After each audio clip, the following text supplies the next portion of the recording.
باللہ من الشیطان الرجیم بسم اللہ الرحمن الرحیم۔ موسیٰ علیہ السلام کلمہ اللہ تعالی فقال یا موسیٰ انی اصطفیتک علی الناس برسالاتی و بکلامی فخذ ما آتیتک وکن من الشاکرین۔ سورہ اعراف کی آیت نمبر 142 اور 45 ہے، جس میں حضرت موسیٰ کلیم اللہ علیہ السلام کی خدا سے گفتگو کا تذکرہ ہے۔ اس تذکرے میں شباہت حضرت امام زمان علیہ السلام سے کیا ہے؟ کیا خداوند متعال نے امام زمان علیہ السلام سے بھی باتیں کی ہیں ویسے ہی جیسے حضرت موسیٰ سے کلام کیا تھا؟ تو جواب یہ ہے کہ ہاں، اللہ نے حضرت موسیٰ سے کوہ طور پر باتیں کی، یا وہ درخت جب مدین سے واپس آ رہے تھے تو وہاں پر ایک ہرا بھرا درخت جس سے آگ نکل رہی تھی، وہاں پہ سب سے پہلے حضرت موسیٰ علیہ السلام سے کلام ہوا اور خداوند متعال نے اس درخت کے ذریعے کہا انی انا اللہ، میں ہی خدا ہوں، اور پھر حضرت موسیٰ سے بات ہوئی۔ یہ پہلی مرتبہ تھا کہ جب حضرت موسیٰ علیہ السلام سے خدا نے کلام کیا، اور قرآن مجید نے اس کو خاص طور سے ذکر کیا ہے کہ ہم نے موسیٰ سے کلام کیا، یعنی خدا نے موسیٰ سے جو کلام کیا ہے اور انہیں کلیم اللہ کا لقب حاصل ہوا ہے، تو یوں ہی نہیں ہے، واقعاً اللہ نے موسیٰ سے بات کی ہے، مگر قرآن یہ بھی واضح کرتا ہے کہ اللہ کسی سے بھی بات کرنے کے لیے 3 راستہ اپناتا ہے۔ وہ 3 راستے وحی کے اقسام میں بیان کیے گئے ہیں کہ خداوند متعال سے کوئی بھی انسان بات نہیں کر سکتا مگر یہ کہ یا وحی ہوتی ہے، یا اپنے واسطہ رسول یعنی فرشتے کو کسی کو، یا من وراء حجاب پردے کے پیچھے سے۔ اب یہ پردہ کیا ہے؟ کبھی یہ پردہ کوئی درخت ہوگا، کبھی یہ پردہ کوئی پردہ ہی ہوگا، کبھی یہ پردہ کسی کا لہجہ ہوگا، وغیرہ وغیرہ۔ قرآن نے ان 3 قسم کی گفتگو کو ذکر کیا ہے۔ براہ راست نہ خدا جسم و جسمانیت رکھتا ہے کہ کوئی اس سے بات کر سکے، ہم کلام ہو سکے، ویسے بھی حضرت موسیٰ علیہ السلام کلیم اللہ ہیں، صرف حضرت موسیٰ کو کلیم اللہ کہا گیا، ورنہ بہت سے انبیاء نے بھی اللہ سے باتیں کی ہیں، خود ہمارے نبی نے بھی اللہ سے باتیں کی ہیں، مگر کوئی نہ کوئی پردہ، کوئی نہ کوئی واسطہ ہوتا تھا۔ وہ واسطہ فرشتہ نہ ہو کر کے، جب فرشتہ نہ ہو وسط میں، تب جو گفتگو ہوتی ہے درخت کے ذریعے یا کسی حجاب کے ذریعے یا کسی لہجے میں، تو اسے ہم براہ راست گفتگو کہتے ہیں۔ جیسے فَأَوْحَا إِلَىٰ عَبْدِهِ مَا أَوْحَا، جب حضرت جبرائیل بھی نہیں رہے اور یہ کہہ کے پیچھے ہٹ گئے کہ اے اللہ کے رسول، اب آپ ایسی جگہ آ گئے ہیں جس کے بعد ملائکہ کا وہاں گزر نہیں ہے، آپ صرف جا سکتے ہیں، اور میں اگر ایک انگلی کے کوڑ کے برابر بھی آگے بڑھوں تو ولو میں نوری مخلوق ہوں، میں جل جاؤں گا۔ یہ آپ کا میدان ہے، یہ آپ کی جگہ ہے۔ اور پھر دنا فتدلی فکان قاب قوسین او ادنی کی منزل آئی، اور اللہ نے اپنے نبی کو وحی کی۔ وہاں پہ آیت میں آیا فاوحا الی عبدہ ما اوحا، وہاں جبرائیل نہیں تھے، براہ راست خدا نے اپنے رسول سے بات کی۔ تو اب یہ براہ راست کا کیا مطلب ہے؟ کیا خدا مجسم ہو کر کے ان کے سامنے آ گیا تھا؟ نہیں، اس پہ قائل نہیں۔ دوسرے لفظوں میں صرف یہ بتلانا مقصود ہے کہ کسی ملک کا اور کوئی واسطہ نہیں ہے۔ تو ہمارے نبی سے بھی خدا نے بات کی ہے بغیر واسطے کے، مگر کلیم اللہ کا لقب ہمارے نبی کو نہیں دیا گیا۔ اور دیگر انبیاء سے بھی بات ہوئی ہے، پہلے محمد اور آخری محمد نے، یعنی پیغمبر اسلام نے اور ہمارے امام مہدی علیہ السلام نے بھی براہ راست خدا سے بات کی ہے۔ اس براہ راست بات کرنے میں حضرت موسیٰ کے برابر ہو گئے امام زمان علیہ السلام۔ اسی بات کو یہاں پہ علامہ محمد تقی الموسوی اصفہانی صاحب کتاب مکیال المکارم بیان کر رہے ہیں کہ موسیٰ سے جہاں اور بھی شباہتیں ہیں، ان شباہتوں میں سے ایک یہ ہے کہ براہ راست یعنی کیا، یعنی بغیر فرشتے کے واسطے کے، جیسے خدا نے حضرت موسیٰ سے کلام کیا تھا ویسے ہی امام زمان علیہ السلام سے بھی براہ راست خدا نے کلام کیا ہے۔ اب عبارت پڑھتے ہیں۔ موسیٰ علیہ السلام کلمہ اللہ تعالی، موسیٰ وہ عظیم ہستی ہیں، اللہ سے پیغمبر ہیں، عظیم الشان نبی ہیں، اللہ سے پیغمبروں میں سے، صاحبان کتاب و شریعت پیغمبروں میں سے ہیں کہ جن سے خدا نے بات کی۔ فقالا، اور اس وقت اللہ نے اس کلام کے اوپر کہ جو حضرت موسیٰ سے کیا ہے اس کو خاص طور سے ذکر کیا ہے، یا موسیٰ انی اصطفیتک، میں نے آپ کو منتخب کیا ہے، میں نے آپ کو چنا ہے، میں نے آپ کو برگزیدہ بندہ قرار دیا ہے، مصطفیٰ بنایا ہے۔ کس پر؟ علی الناس، سارے لوگوں کے اوپر۔ الناس یعنی کیا؟ سارے لوگوں پر، کیا قیامت تک کے لوگوں کے اوپر نہیں، بلکہ قیامت تک کے ان لوگوں پر جو نبی یا امام نہ ہو۔ اپنے زمانے کے سارے لوگوں کے اوپر ان کو منتخب و مصطفیٰ بنایا گیا ہے، مگر حضرت موسیٰ ہم سے افضل ہیں، ہم انسانوں سے، غیر معصوموں سے یقیناً افضل ہیں۔ سارے انبیاء ہم غیر انبیاء سے افضل ہیں، لا شک ولا ریب۔ تو یہاں پہ انی اصطفیتک علی الناس، الناس کی وضاحت کون کرے گا؟ یہ امام معصوم بیان کریں گے کہ یہاں پہ الناس سے کیا مراد ہے۔ بظاہر کلمہ الناس سب کو شامل ہے، سارے انسانوں کو شامل ہے، تو حضرت موسیٰ علیہ السلام کو سب کے اوپر منتخب نہیں کیا گیا ہے۔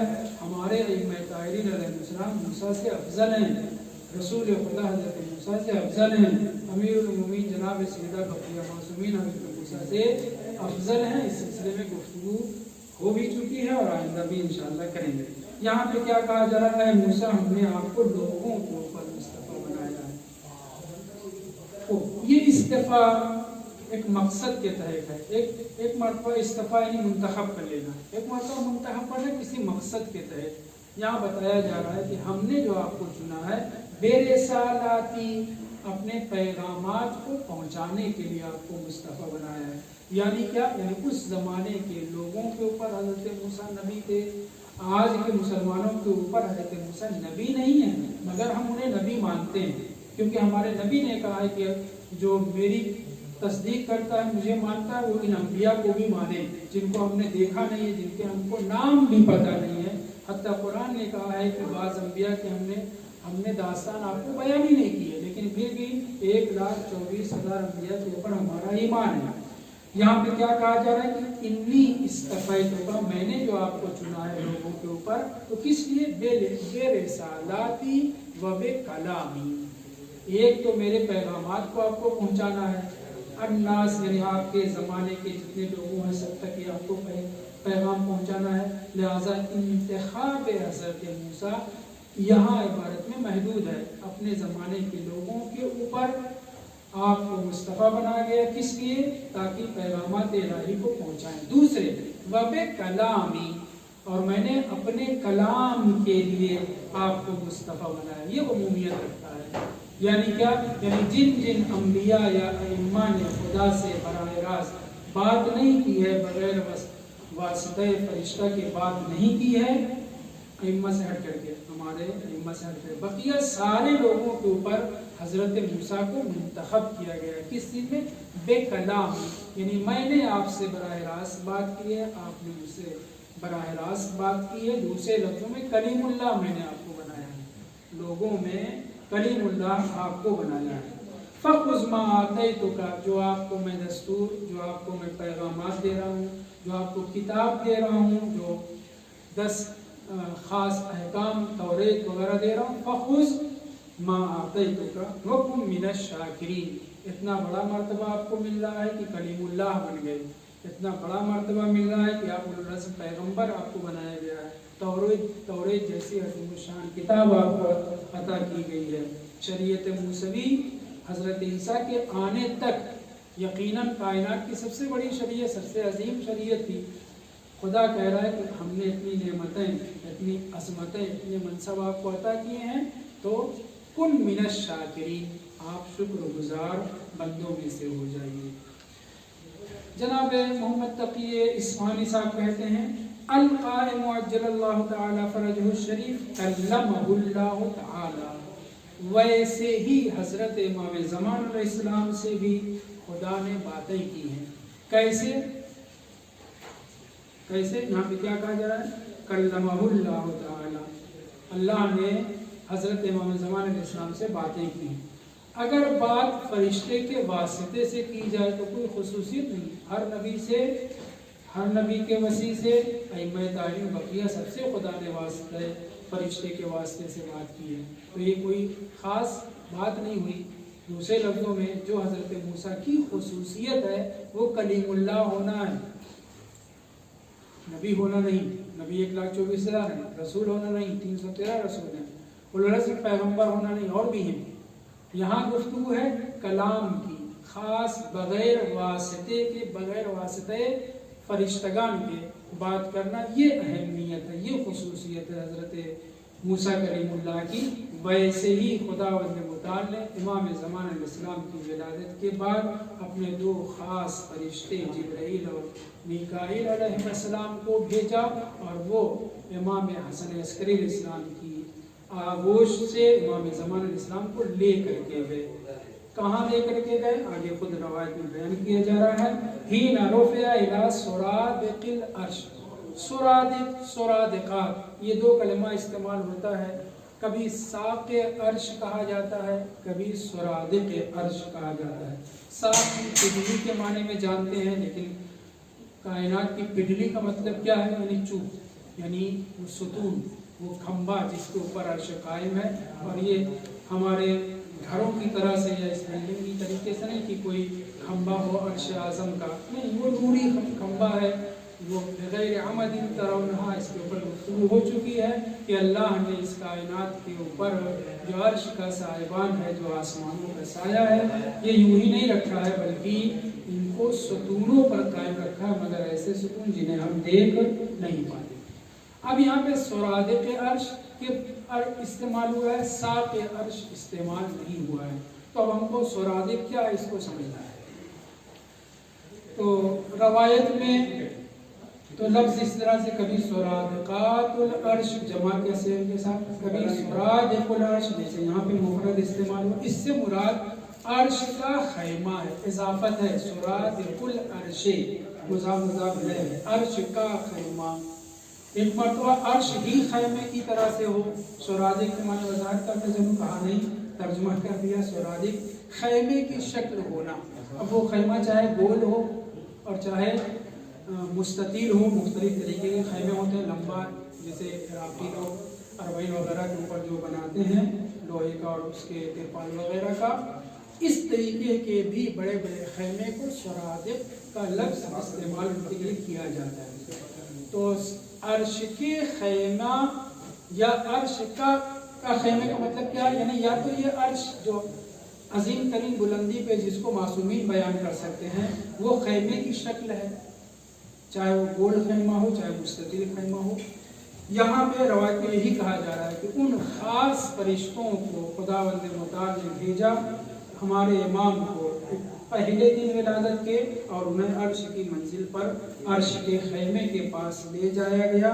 ففی البحار عن ابی محمد العسکری علیہ السلام، ابو محمد امام حسن مجتبی علیہ السلام کی بھی کنیت ہے، مگر اگر آگے المجتبی یا الزکی یا اس طرح کے کلمات لکھے ہوں گے تو اس سے اندازہ ہو جائے گا کہ یہ امام حسن مجتبی علیہ السلام ہے، لیکن اگر آگے اس کے العسکری لکھا ہوا ہے تب کون مراد ہے؟ 11ویں امام، کیونکہ یہاں امام مہدی علیہ السلام کا اصل نام میم ہے، میم دال کا مجموعہ ہے، جس کے اوپر میم ہے دال کا باب یہاں پہ آیا ہے، ابی محمد العسکری، یعنی امام مہدی علیہ السلام کے باب جو عسکری تھے، امام حسن عسکری السلام۔ امام حسن عسکری السلام خود بیان کرتے ہیں کیا؟ قال لما وهب لي ربي مہدی هذه الامة، جب اللہ نے، جس روز اللہ نے مجھے اس امت کا مہدی ہبا کیا، وہبا ہبا سے ہے، ہبا و وہبا آپ لوگ جانتے ہیں، ادا وعد صفت وصف، اسی طریقے سے ہبا وہب، واو ہٹ کر کے جا کر کے تا ہو جائے تو ہبا ہو جائے گا. واضح ہے. لما وہب اللہ، کیا ہے؟ لما وہب لی ربی مہدی ہذہ الامت، جب اس امت کے مہدی کو خداوند متعال نے مجھے ہبا کیا. یعنی گویا امام حسن عسکری السلام فخریہ طور پر کہہ رہے ہیں کہ مہدی امت مجھے ملا ہے. ارسل ملکین، اب یہاں پہ ملکین کی وضاحت نہیں مگر دوسری روایتوں میں بیان کیا گیا ہے کہ اس سے مراد سعادات ملائکہ میں 4 جو سید اور بزرگ ملائکہ، ان میں 2 عظیم ترین ہیں، جبرائیل اور میکائیل. ان دونوں کو خداوند متعال نے میرے پاس بھیجا. فحملاه الى سرادق العرش، تو وہ دونوں عظیم فرشتے آئے اور میرے بیٹے حضرت امام مہدی علیہ السلام کو لے کر کے مہدی علیہ السلام کو لے کر کے عرش کے خیمے پر، خیمہ نما عرش یا عرش کا خیمہ، دونوں ترجمہ کرنے میں کوئی حرج نہیں مگر مفہوم وہی ہے جو میں آپ کے سامنے بیان کر چکا ہوں. حتی اوقفاہ، امام کو لے کر کے گئے ساق عرش پر یا سرادق عرش پر یا عرش کے خیمے پر یا عرش جو خیمہ نما بنا ہے وہاں پر لے کر کے گئے، وہاں امام کو ٹھہرایا. بین یدی اللہ عز وجل، اللہ کے سامنے. یہ کلمہ بین یدی اللہ بہت دھیان سے سنیں. اللہ کے سامنے کا مطلب یہ نہیں ہے کہ خداوند مثلا عرش کے منبر پر یا کہیں بیٹھا ہوا ہے، کرسی پہ کرسی چر چر کر رہی ہے، اتنا موٹا ہے خدا اور اس کے سامنے امام زمان علیہ السلام کھڑے ہیں. یہ ہمارا عقیدہ نہیں ہے. مسلمانوں کی پڑھی اور صحیح ترین کتابوں میں بھلے ہی آیا ہے، ان سے نہ مسلمانوں کے ان کتابوں کو مانتے ہیں، نہ ان کے جیسا عقیدہ رکھتے ہیں. بین یدی کا مطلب حضور ہے. جیسے امام حسن اور امام حسین السلام کے لیے روایت میں آیا ہے، پڑھتے ہوئے بہت توجہ کرے گا کہ رسول خدا کے سامنے وہ دونوں کھیل رہے تھے. اب لفظ کھیل لعب اور لہو معصومین کی شان کے خلاف ہے، امامت کی شان کے خلاف ہے. مراد یہ ہے کہ چل پھر رہے تھے، رسول خدا کے سامنے تھے، ان کے حضور میں تھے. یہاں پہ بھی ہم جو دعا کرتے ہیں تو آسمان کی طرف ہاتھ اٹھاتے ہیں. اس کی وجہ ہے، وجہ معصومین نے خود بیان کی ہے کہ عرش محل ظہور اوامر الہی. دوسرے لفظوں میں جیسے کوئی انسان سلطنت اور حکومت کرتا ہے، بادشاہت کرتا ہے، تو وہ تخت پہ بیٹھا ہوتا ہے، وہاں سے فرمان جاری کرتا ہے. ویسے ہی عرش اعظم، ساق عرش یا سرادق العرش وغیرہ یا عرش اعظم کہا جائے، یہ سب تعبیریں ہیں خدا سے نہایت قرب کی، خدا کی بارگاہ میں حضور کی، نہ یہ کہ خداوند متعال معاذ اللہ وہاں جسم و جسمانیات کے ساتھ بیٹھا ہوا ہے. خوب یعنی خدا کے سامنے بالکل حضور میں جیسے کہا جائے ویسے. فقال مرحبا بک عبدی، کون کہہ رہا؟ خداوند متعال کی آواز آئی. فرشتے واسطہ نہیں، صرف واسطہ تھے لے جانے میں. رسول خدا کے لیے خاص سواری براق آئی تھی جس کی توضیحات دی گئی ہے. یہاں پہ کون براق بنا؟ جناب جبرائیل اور جناب میکائیل. یہ 2 عظیم فرشتے امام کو لے کر کے گئے تھے اور خداوند متعال براہ راست امام زمان علیہ السلام سے خطاب کر رہا ہے، بغیر واسطہ جبرائیل، بغیر واسطہ میکائیل کے. مگر ذہن میں رہے بغیر واسطے کا مطلب یہ نہیں کہ خدا براہ راست بات کر رہا ہے. ہم بیان کر چکے کہ وحی جو خدا کرتا ہے، پیغام جو خدا اپنے بندوں کو دیتا ہے، اس کا 3 طریقہ ہے، دوسری آیت میں بیان کیا گیا. مرحبا بک عبدی، خوش آمدید، مرحبا قریب جانتے ہیں. مرحبا بک عبدی لنصرت دینی و اظہار امری و مہدی عبادی. یہ پہلے ان سب کے خطاب کے بعد کہہ رہا آلی، تو میں نے قسم کھا رکھی ہے، میں نے اپنے اوپر فرض کر رکھا ہے، لازم اور واجب قرار دے رکھا ہے. خدا سے بڑا کوئی نہیں کہ جو اس کے اوپر واجب کرے، جو اس کو قسم دلائے، جو اس کے اوپر حکم چلائے. خود خدا کہہ رہا ہے کہ اے میرے بندے جو میرے دین کی نصرت کرنے والے ہیں، میرے امر کو اظہار کرنے والے. امر کے اظہار سے مراد کیا ہے؟ الہی حکومت کا قائم کرنا جو امام زمان علیہ السلام کے ہاتھوں ہے.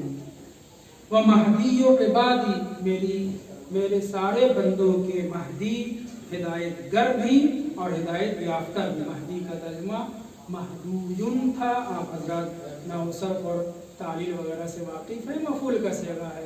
ہادی کے معنی میں بھی باب افعال سے اگر لیں گے یہودی سے مہدی اس میں فاعل ہوگا، اور یہ مہدیون مفعول کا صیغہ، یعنی خود ہدایت یافتہ ہے جس کو کسی سے دوسرے سے تعلیم حاصل کرنے کی ضرورت نہیں ہے۔ ہمارے سارے ائمہ علیہ السلام کو ہم کیا کہتے ہیں؟ الہداۃ المہدیون۔ ہدا ہادی کی جمع ہے، مہدیون اس کی جمع ہے مہدی کی جمع، جو یہاں اس میں فاعل ہے وہاں اس میں مفعول ہے۔ یعنی یہ ائمہ طاہرین وہ ہیں جو خود ہدایت یافتہ ہیں، انہیں کسی کے ذریعے ہدایت حاصل کرنے کی ضرورت نہیں ہے، اور اپنے زمانے کے لوگوں کی ہدایت کرنے کے لیے یہاں پہ مہدی عبارتی استعمال ہوا ہے۔ توجہ کریں، مرحباً بک عبدی لنصرت دینی و اظہار امری و مہدی عبادی علیہ۔ اب خدا اپنی بات کر رہا ہے، کس سے خطاب ہے؟ امام زمان علیہ السلام سے براہ راست۔ براہ راست کا مطلب کیا؟ بغیر کسی فرشتے کے واسطے سے، یعنی حضرت موسیٰ کی طرح امام زمان علیہ السلام بھی کلیم اللہ ہیں، مگر یہ خطاب، یہ عنوان، یہ لقب حضرت موسیٰ سے مخصوص ہے بس، ورنہ امام امیر المومنین علیہ السلام کے سامنے ایک پادری آیا تھا، اللہ پادری نہ کہیں، ایک راہب آیا تھا جو یہودیوں کا، اس نے امام سے کہا کہ اگر آپ رسول خدا کے نائب ہیں تو ہم جانتے ہیں کہ رسول خدا یا کسی بھی نبی کا نائب اس کے اندر کچھ خصوصیتیں ہوتی ہیں، وہ خصوصیتیں آپ بیان کریے۔ تو یہ بڑی تفصیلی گفتگو ہے، کتاب الاختصاص جناب شیخ مفید کی بہت اچھی کتاب ہے، اس میں ساری وہ خصوصیات جو اس نے سوال کی تھی، امتحانات اور شہادت، اسی طرح کی باتیں، اس لیے میں ذکر کر رہا تھا۔ تو 7 خصوصیتیں پیغمبر کی موجودگی میں، 7 خصوصیتیں پیغمبر کی رحلت کے بعد، شہادت کے بعد۔ ویسے ہی حضرت موسیٰ کی خصوصیت یہ کہ وہ کلیم اللہ ہیں، اور انبیاء کی بعض خصوصیتیں ہیں، لیکن عمل کے میدان میں اگر دیکھیں گے تو وہ کام اور لوگوں کے ساتھ اور نبیوں اور اماموں کے ساتھ ہوا ہے۔ ویسے ہی کلیم اللہ مخصوص حضرت موسیٰ کے لیے، مگر میں یہ بیان کر رہا تھا کہ رسول خدا صلی اللہ علیہ وآلہ وسلم کے سلسلے میں یہودیوں نے سوال کیا کہ ہمارا نبی تو اللہ سے بات کرنے والا تھا، آپ کے نبی میں تو یہ خصوصیت نہیں پائی جاتی ہے، لہذا ہمارے نبی افضل ہیں، آپ کے نبی افضل نہیں ہیں۔ تو امام نے وہاں پہ جواب دیا تھا کہ ہمارے نبی سے خدا نے بات کی ہے، اور حضرت موسیٰ تو طور پہ گئے تھے، پہاڑ پہ گئے تھے، وہاں بات کی تھی، ہمارے نبی سے خدا نے آبا حسین و ادنا کی منزل پہ بات کی ہے، اور بہت زیادہ بات کی ہے۔ تو توجہ کریں، علیہ انی بیکا آخذ، اے حجت خدا، اے اس زمانے کے، اس وقت کی بات ہو رہی ہے جس روز امام زمان علیہ السلام کی ولادت ہوئی ہے، امام حسن علیہ السلام امام اور حجت خدا ہے روئے زمین کے اوپر۔ اگر لمحے بھر کے لیے حجت خدا زمین سے ہٹ جائے تو زمین تباہ و بالا ہو جائے گی، تباہ و برباد ہو جائے گی۔ امام زمان علیہ السلام کو لے جایا گیا جو بظاہر ابھی امام نہیں ہے، مگر خدا متعال قسم کھا کر یہ کہہ رہا ہے، بیکا آخذو و بیکا اعطی، کائنات میں جس کو بھی جو کچھ دوں گا وہ آپ کی بدولت۔ کیوں؟ کیونکہ حجت خدا لنگر کائنات ہوتا ہے، اس کی بدولت خداوند متعال رزق دیتا ہے۔ زیارت جامعہ میں، دوسری زیارتوں میں بتایا گیا ہے کہ خداوند متعال نے دنیا سجائی ہے اہل بیت کے صدقے میں، اور انہی کے صدقے میں کافر و مشرک، مومن و منافق سب کو رزق مل رہا ہے، سب نعمت الہیہ سے متنعم ہو رہے ہیں۔ پانی برستا ہے تو ان کی بدولت، ہوائیں چلتی ہیں تو ان کی بدولت، سب پوری کائنات سجی ہے ان کی بدولت۔ وہی یہاں پہ بھی کہا جا رہا ہے کہ بیکا آخذ، آپ کی بدولت لوں گا۔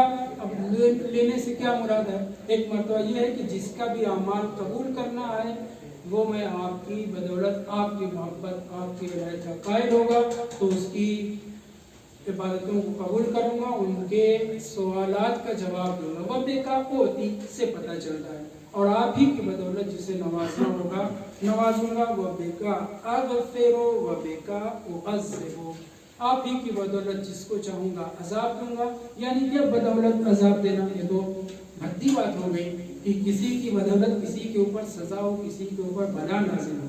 مراد یہ ہے کہ اگر آپ کا چاہنے والا نہ ہوا، آپ کی محبت اپنے دل میں نہ رکھتا ہوگا، تو پھر اس